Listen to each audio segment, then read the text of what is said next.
አብርሃም ግን ማለት ነው ልዑልዬ ሲያየው ከእናቱ ጋር በፍቅር ሆኖ አለመኖራቸውን ራሱ ሲያስብ ከሩቲ ጋር ያን የመሰለ ፍቅር ዛሬ ደግሞ ይሄን የመሰለ ልጅ እንደዚህ የሚያምር ለአይን ራሱ ለማየት ራሱ የሚያሳሳ ልጅ ሰጥታው እንዴት ነው ሩቲ ላይ አከብራት የቻለው? ግን እኔ ምን አይነት ፍጥረት ነው ግን እንዴት ነው የተፈጠረው?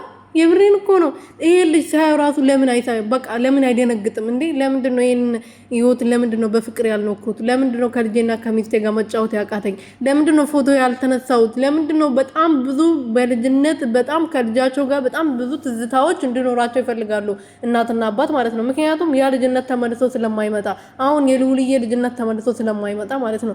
እንዴት ነው ይሄንን ሰው የማያገናዝበው? ኧረ በስመ አብ! በዛውም በዚህ ዘመን ማለት ነው። እኔ እንጃ ፈጣሪ አይምሮ ይስጥቅ። ፈጣሪ ልቦና ይስጥቅ። ሌላ ምንም የሚባለው ነገር የለም። ሰላም ሰላም ቤተሰቦቼ እንዴት ናችሁልኝ? እኔ ያለው እግዚአብሔር ይመስገን። በያላችሁበት ሰላማችሁ ብዙ ትርፍርፍ ይበልልኝ። ለዚህ ቤት ለዚህ ቻናል አዲስ የሆናችሁ ሰብስክራይብ እያደረጋችሁ ቤተሰብ ሆኖ እንግዲህ ልዑልዬ ሰላም እንዴት ናችሁ?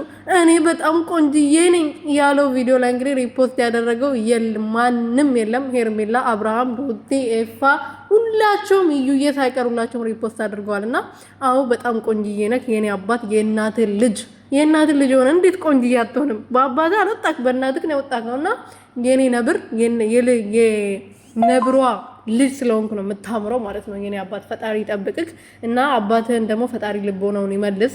አንተ ሲያይክ እንደዚህ ቲክቶክ ላይ ሲያይክ ፎቶውን ሲያይክ ምናምን ወደ ራሱ ተመልሶ ከራሱ ጋር እንደሚመጣ